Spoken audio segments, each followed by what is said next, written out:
Snow fell hard from the gray sky, covering the metal streets of the human colony. The wind howled through the buildings, cold and sharp like a blade. No one was outside, except one figure. She walked slowly, her bare feet sinking into the snow. She was an alien woman. Her skin was pale blue, her long dark hair wet from the snow. She wore a torn cloth that barely covered her body. In her arms, wrapped in a thin blanket, was her baby. The child was small, weak, and quiet. He had not cried in hours. That scared her more than anything. Her name was Zura, and she had been walking for hours. Her legs trembled, and her breath came in short gasps. Still, she kept going. There was no choice. She had to find shelter. She had to save her baby. Zura reached the first door, a house with lights on. She knocked, 3 gentle knocks. A woman opened the door slightly, looked at Zura, and frowned. "No aliens here. Go away." The door slammed. Zura didn't even get a chance to speak. She moved. "To the next house, knock, knock, knock." A man answered this time. He looked at her child, then at her face. "You people bring trouble, leave." Another door closed. Zura whispered to her baby, "Don't sleep yet. Stay with me, please." She kept going. 3rd house, 4th, 5th. Each time the same answer, rejection. Some ignored her completely. Some told her to leave the colony. One even threatened to call security. One threw something at her. A piece of ice hit her shoulder. She bit her lip to stop from crying out. Her arms ached, but she didn't dare put the baby down. The baby's name was Chiron. He was her only reason to live. Half alien, half human. She had kept him a secret for months. But after her own people found out and they turned on her, they said the child was a shame. They chased her away from the settlement. Now she was here in a human colony, hoping someone would care. By the time she reached the 17th door, her legs were almost frozen. She knocked, but her hand was numb. She waited, but no one answered. She knocked again, weaker this time. Finally, a window opened above. A voice shouted, "Get lost before I call the patrols." Zura lowered her head. No more strength, no more hope. Her lips were turning blue. The baby didn't move. She looked around. Just one more house at the very end of the road. The 18th door. Lights were on, soft and warm through the window. Smoke rose from the chimney. It smelled like food. Her stomach ached at the scent. She didn't want to be rejected again. She had nothing left inside her, but she had to try, for Chiron. With shaking steps, she moved to the door and raised her hand one last time. Knock. Knock. She waited. For a few seconds, nothing happened. Then, click. The door opened slowly. A man stood there. He looked human, late 30s maybe. Rough, beard, tired eyes, but kind. He stared at her. She looked like a ghost, thin, soaked, shaking. The baby in her arms barely moved. He didn't speak, just opened the door wider. Zura took a weak step back. She didn't know what to expect. But then the man reached forward and gently said, "Come inside. It's too cold." She didn't understand every word. But his tone, it was soft. Different. She stepped forward slowly, carefully as if it might be a trick, but it wasn't. Warm air hit her face. Her knees gave up. She almost fell, but the man caught her before she hit the floor. He gently helped her in and shut the door behind them. Inside, it was warm. A fire burned in the hearth. There was a couch, blankets, food on the table. Zura looked around in disbelief. The man placed a thick blanket on her shoulders and brought another for the baby. He didn't ask for her name. He didn't question her. He just said, "You're safe here." For the first time in days, Zura let her tears fall. She cried silently, holding her baby close. The baby let out a tiny sound, a soft whimper. Zura gasped. He was alive, still fighting. The Human man went to the stove, poured a bowl of soup and placed it in front of her. Zura's lips trembled. She looked up at him and tried to say thank you, but the words wouldn't come. Her eyes said everything. This was the 18th door. And this one had opened. The fire crackled softly in the corner of the small wooden home. Shadows danced on the walls as the flames flickered. The alien woman, Zura, sat curled on the edge of the old couch, her baby held close to her chest. Thick blankets covered them, but her hands still shook from the cold and fear. Across the room, the human man moved quietly. He didn't ask questions. He didn't stare. He just brought a cup of warm tea and placed it gently beside her. Zura looked at him confused. 17 houses had shut their doors. 17 voices had turned cold. But this man, he had opened his home like it was the most natural thing in the world. Why? His name was Joran. He lived alone, far from the center of the colony. People said he liked silence, that he was strange. He didn't care. He worked with machines and liked things that didn't talk back. And yet, when he saw the woman, so thin, so broken, he knew he couldn't close the door. Not again. He had once closed the door on someone. He didn't want to do it twice. Zura slowly reached for the tea. Her fingers were stiff, but the warmth felt like magic. She took a sip. Her throat burned, but in a good way. Her baby, Chiron, gave a tiny whimper and moved under the blanket. Joran noticed. He needs food. He said softly. Zura nodded. She opened the blanket slightly. Chiron's face looked a little better now, but his eyes were still closed. He's cold, she whispered. Her voice was soft, her accent strange but gentle. I'll get something, Joran said. He went to the kitchen and returned with a small bottle of milk and a spoon. I don't have baby things, he admitted, but we can try this. Zura stared at the bottle like it was a gift from the stars. Together, they helped the baby drink. A few drops, at first, then more. Chiron made a tiny noise like a sigh. Zura smiled for the first time. It was weak, but real. Later, when the baby was sleeping in her arms, Joran placed a second blanket over them. Then he sat across the room, near the fire. Zura finally spoke again. Her voice was slow, uncertain. Why? You help me? Joran looked at her for a moment, then said simply, because no one else did. Zura's eyes filled with tears again, but she wiped them quickly. She didn't want to seem weak.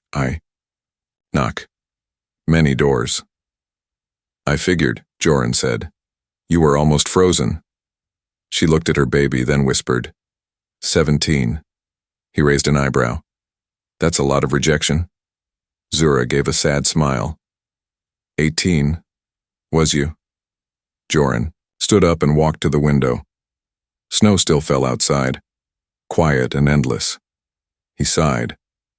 This planet's cold, he said, but people shouldn't be.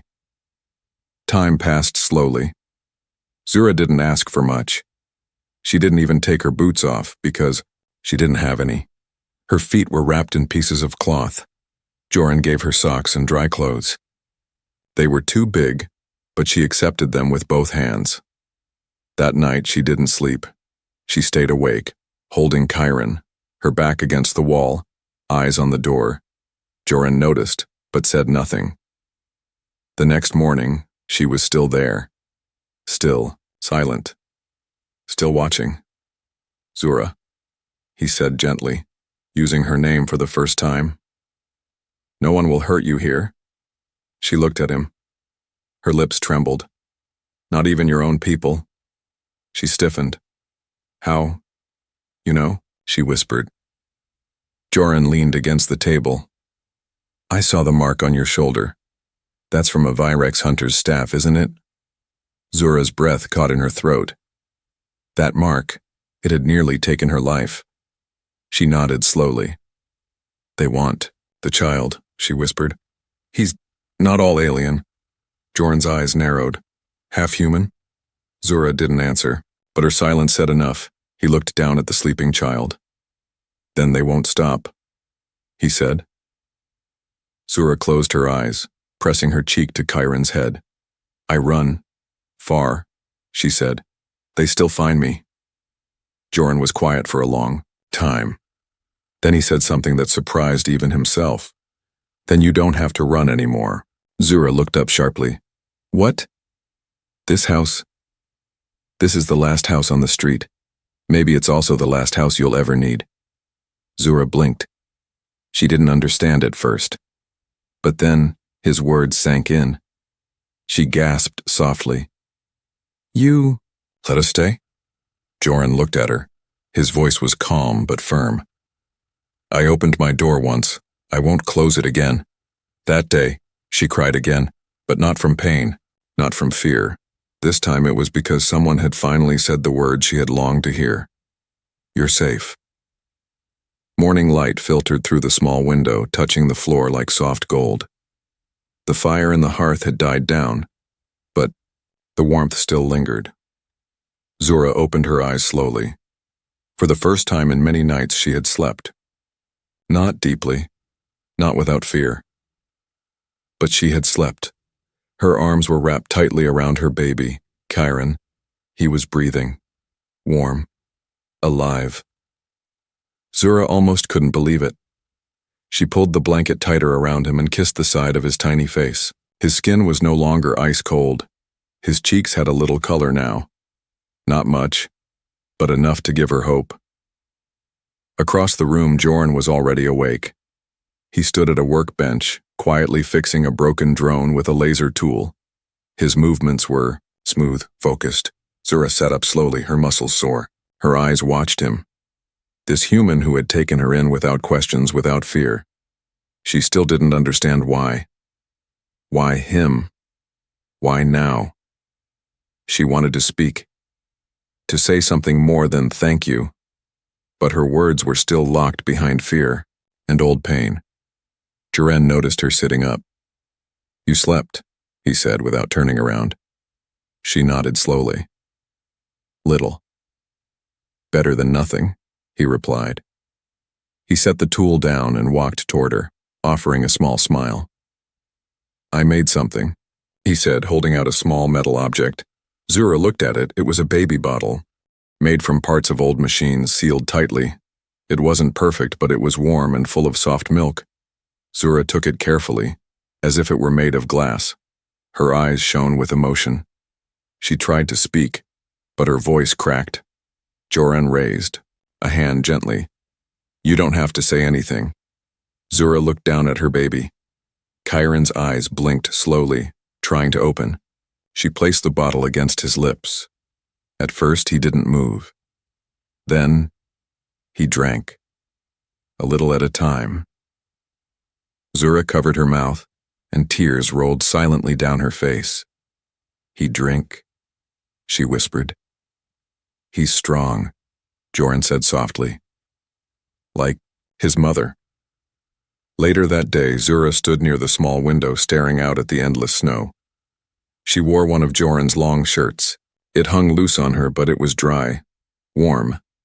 She had never felt such kindness before, not from her own kind, not even from the human who had fathered her child, and vanished. But Joran, he was different. Why are you alone? She asked suddenly. Her voice soft. Joran was cleaning tools near the fire. He paused. People don't like me much, he said with a half smile. I'm quiet. I fix things. That's all. Zura tilted her head. You help me. That's different. Why? He thought for a moment. Maybe I was waiting, he said. For someone worth helping. Zura looked at him. Her lips parted slightly. No one had ever said something like that to her. Not in any world. Not in any life. That evening, as the snowstorm picked up again, Zura moved to sit near the fire. She placed Chiron in a small basket lined with cloth. The baby slept peacefully now, his tiny chest rising and falling. Zura stared into the fire, hugging her knees. On my world, she said slowly. Babies like mine are not wanted. Joran didn't speak. They say child is curse. Not full alien, not full human, just mistake. She closed her eyes. I ran, hid. Knocked on doors, begged. Joran sat beside her, silent.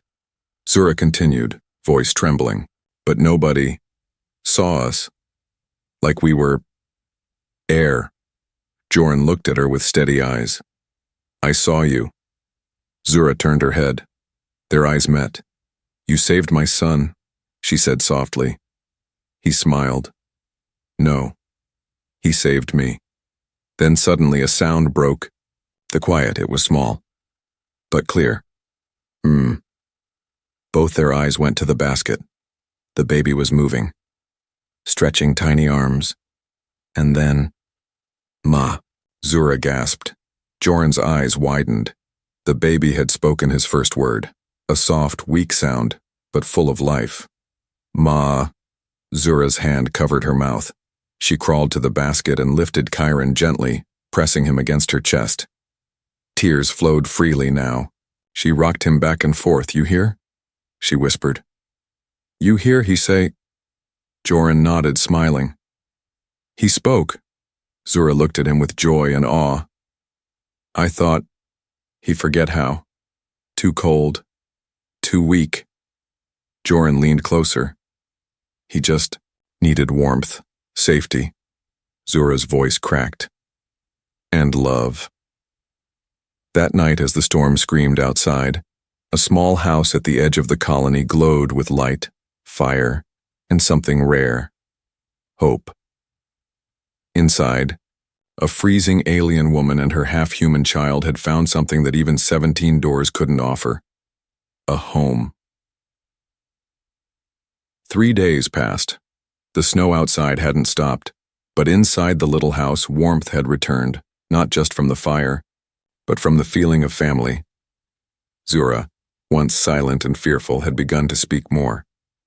Her steps were still light, careful. But she smiled now, when the baby drank milk, when the wind didn't rattle the windows, when Joran made her laugh with his awkward stories. The baby, Chiron, had color in his cheeks again. He reached for Joran with tiny hands and giggled when he was lifted into the air. Joran didn't talk much about his past, but every time he saw the boy smile, his heart melted a little more. Zura had even started cleaning the small home, folding blankets, and cooking broth from the few ingredients Joran had. For a brief moment, it felt like peace had finally found them. But peace never lasts long for the hunted. That evening, as the fire crackled and the baby slept, Joran stepped outside with a flashlight. He had set up solar panels on the roof, and with the storm easing, it was time to check the wires. The sky above was dark, but the clouds had parted just enough to let the moonlight shine through. Then, he saw it. Tracks. In the snow, near the tree line. Big ones, heavy ones, and not his. Joran froze. His instincts kicked in. He scanned the trees. Nothing. Not yet. But someone had been watching them, and not from close. From the forest, from the shadows. He returned quickly to the house and locked the door behind him. Zura saw his face and stood up instantly. What happened? She whispered. Tracks, he said. Not mine. Not animal. Zura's face went pale. Her lips parted, but no words came. He took a breath. Zura, who exactly is after you? Her eyes filled with fear. She turned to the window, then slowly sat down near the fire, wrapping her arms around herself. She didn't speak for a long time. Then she said quietly, They are called the Qatari Guardians. Joran frowned. Military? She nodded. Not government. Old tribe. Secret group. They protect blood purity. Say hybrid babies are danger to our kind, to our history. Joran stared. So they hunt children? Babies? Zura's voice cracked. Yes, and mothers who protect them. Joran clenched his jaw. Why hasn't anyone stopped them? Zura gave a broken smile. Because everyone agrees with them, or is too scared. Joran sat down beside her. Are they close? She nodded. They follow scent. Cold slows them, but not forever. Joran looked at the window again. His voice was steady. Then we prepare. That night he stayed up, checking his old gear. He used to be an off-world engineer helping build outposts. He had security tools, motion alarms, even a basic pulse blaster. He'd never used them. Not since the accident on Vega 9 that ended his career and left him half-healed. But now, he wasn't alone anymore. He wasn't just protecting tools and metal. He was protecting a mother and a child. Zura watched him silently. When he tightened the locks, she helped. When he placed cameras near the windows, she followed. And when he handed her a small glowing knife, an old alien energy blade, she didn't hesitate to hold it. You may need this, he said. She nodded. I will use it, she replied. The next morning they found a message nailed to a tree near the house. It was written in alien symbols. Zura read it aloud with shaking hands. Return the child, or burn with him. Joran snatched the message and tossed it into the fire.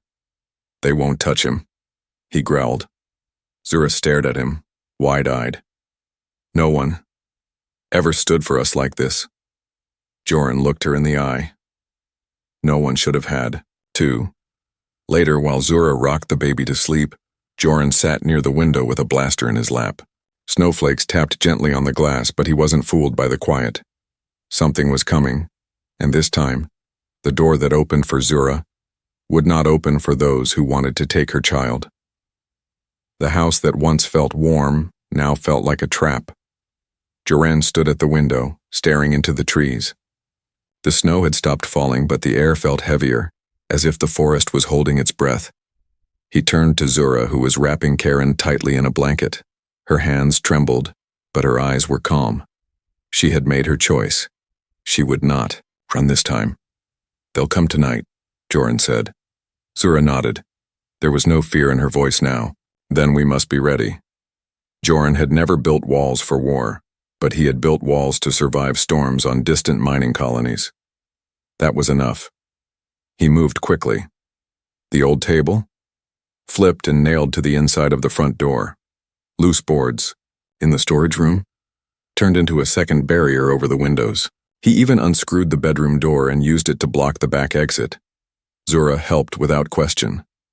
She handed him nails, held wooden planks in place, and secured gaps with thick blankets.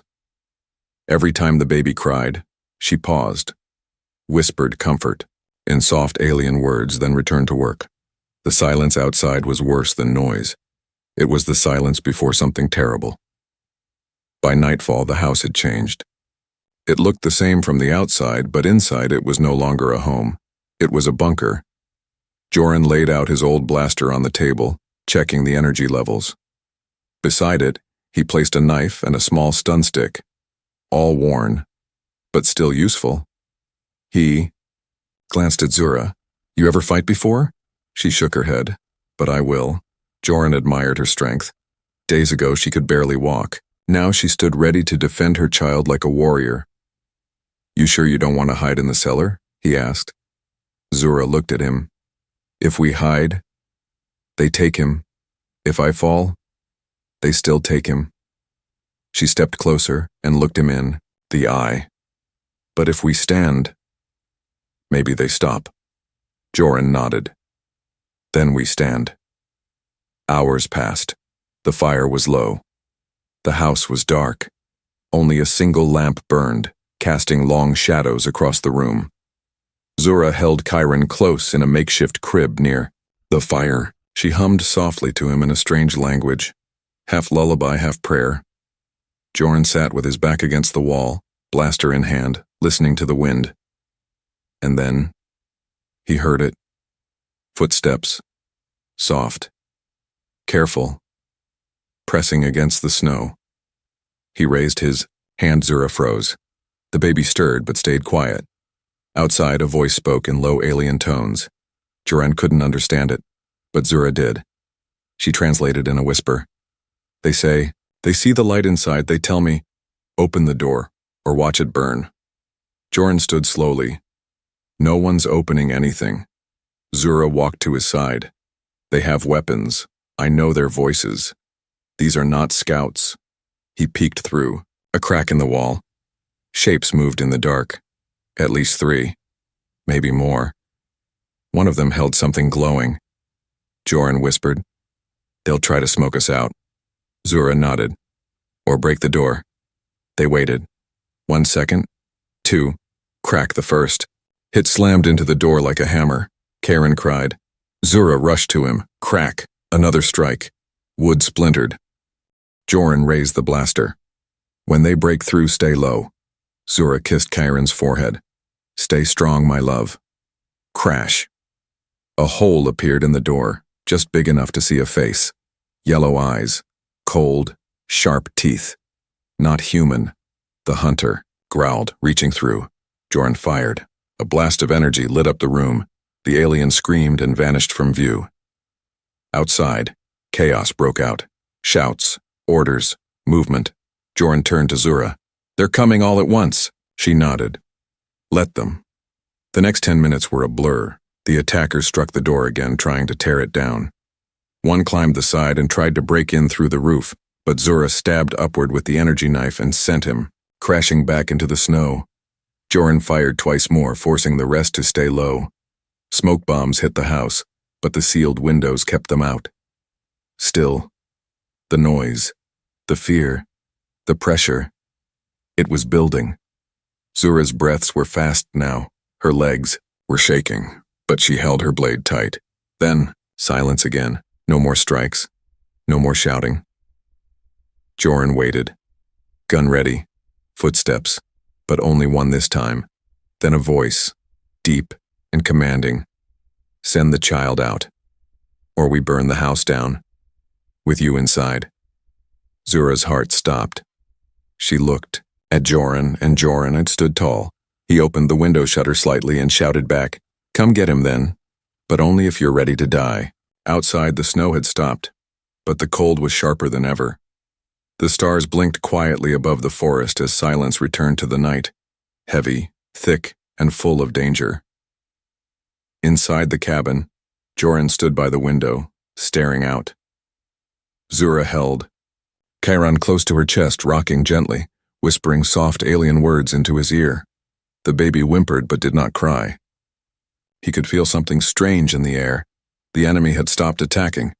They weren't leaving. They were waiting. Waiting for something else. Zura turned her head toward the window. This is not over. Joran nodded. They're planning something. Then came the voice again, this time closer. Deep, clear, and ancient. It wasn't shouted. It didn't need to be. Human. Step outside. Let us speak. Zura's eyes widened. That voice, it's their leader. Joran didn't blink. That's what I figured. Joran stepped away from the window and placed the blaster down. Zura stood, alarmed. You're not going out there without it? He shook his head. If I go armed, they'll attack. But if I go alone, maybe he wants something else. Zura stepped forward, placing a hand on his chest. You don't have to do this. Joran looked down at her. I do. Then he opened the door. The cold bit into him the moment he stepped out. Snow crunched beneath his boots. His breath came out in clouds. The forest in front of the cabin was filled with shadows, and then from those shadows, one figure stepped forward. Tall, armored in dark leather and bone. His eyes glowed with an unnatural yellow light. Long silver, hair hung over his shoulders, and his face was marked with deep scars. He was the Qatari warden, and he was ancient. Joran stood still. I'm the man you're looking for, he said. The warden tilted his head. You protect a half-blood. He's just a child. A dangerous child. Joran stepped forward.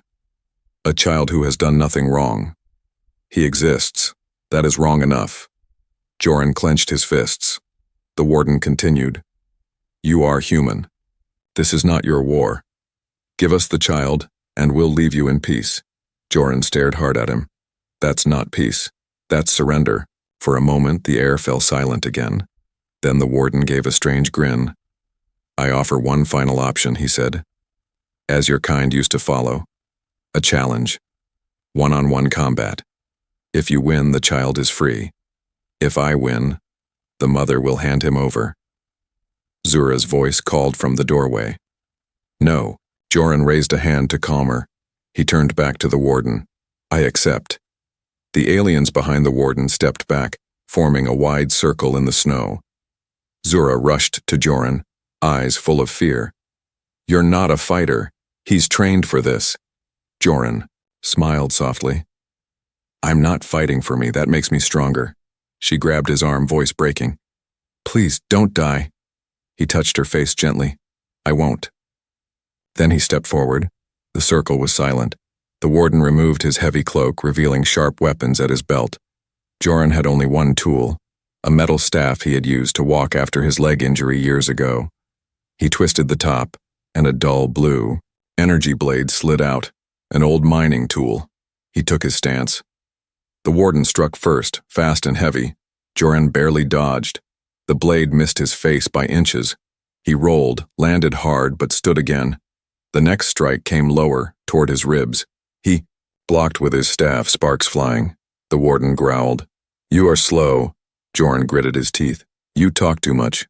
Then, he countered, a quick jab. Not strong, but it cut the warden's arm. First blood. The crowd of Qatari murmured in surprise. Back and forth they moved. Joran fought with everything, strength, memory, pain, and will. His shoulder ached. His bad leg threatened to give out, but every time he fell he got back up. And then, he saw it. The warden lifted his blade overhead, fully exposed for 1 second. Joran surged forward, and struck. Right across the warden's chest. The alien roared in pain, dropped his weapon, fell to his knees.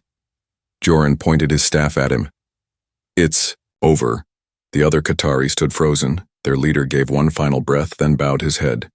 You have won, human. Zura rushed forward, baby in her arms. She knelt beside Joran, who was now on one knee, breathing hard. The Qatari backed away slowly. Without their leader's strength, they had no more will to fight.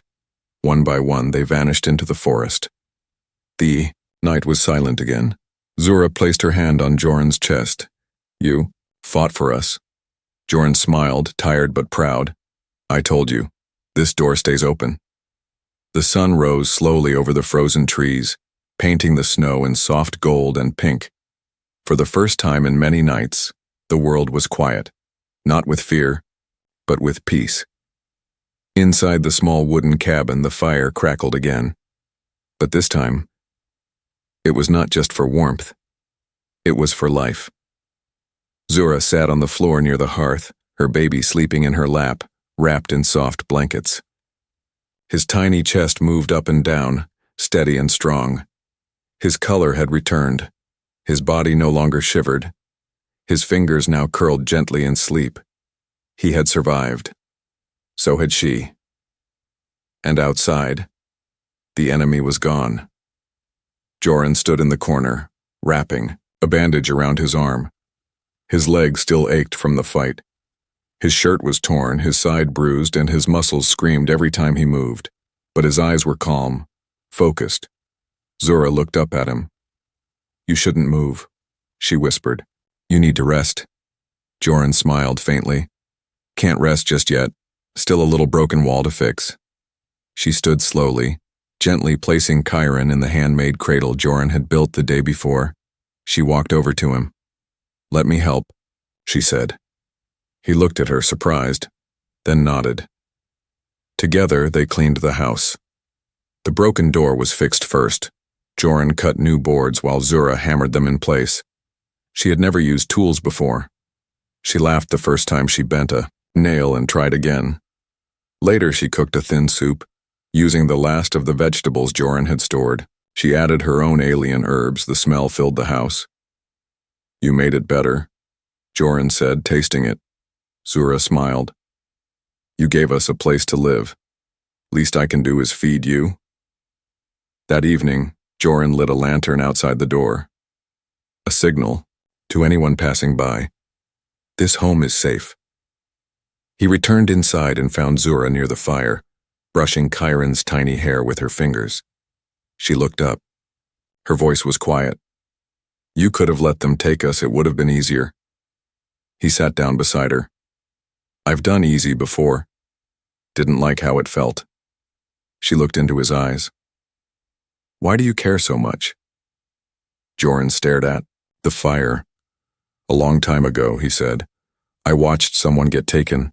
I was young. I was scared. I didn't do anything." Zura listened. "I told myself I wouldn't make that mistake again," he finished. There was silence for a moment. Then Zura said, "You didn't just open a door. You gave us something more." Joran looked at her. "You gave us a reason to believe again." That night, while Chiron slept, Zura sat beside Joran near the fire. She leaned her head on his shoulder. He didn't move away. "You don't have to be alone anymore," she whispered. He nodded. "Neither do you." The next morning, Zura stepped outside. The snow had begun to melt. Birds chirped lightly in the trees. The sky was clear. She looked at the horizon and then back at the small cabin behind her. It wasn't much, but to her, it was everything. Joran joined her. "We could expand the place," he said. "Add another room. Maybe a proper roof." She smiled. "A garden too, someday." He looked at her. "You think you'll stay?" She took his hand gently. "We already have." And from that day forward, people in the colony whispered about the house on the edge of the forest. They said a human man lived there with a strange blue-skinned woman and her child. Some were curious. Some kept their distance. Some offered help, even friendship. But no one ever forgot the night fire glowed bright and the Qatari disappeared without a trace. No one ever questioned the strength of the man who opened his door. To a stranger, a mother, and a baby with nowhere else to go. Years later, the boy who once nearly froze in the snow would grow strong, half human, half alien. He would be known not for his blood, but for his heart. And when people asked about his first word, his mother would smile and say, "It was Ma." But the second one, she'd glance at the man beside her. He looked at Joran and called him Papa.